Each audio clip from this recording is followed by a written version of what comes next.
order, umarni, directive, yakan zo a matsayin shawara ko kuma umarni.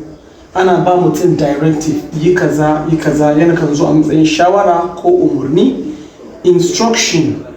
Instruction, yana yiwuwa ya zanto koyarwa. Ana baka instruction, kayi kaza. Ana koyar da kai kenan yadda zaka yi abubuwan. So yana zama koyarwa ko kuma umarni. Authority,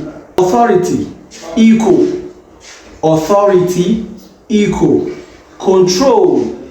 Control, sarrafawa. Control, kana sarrafa. Control.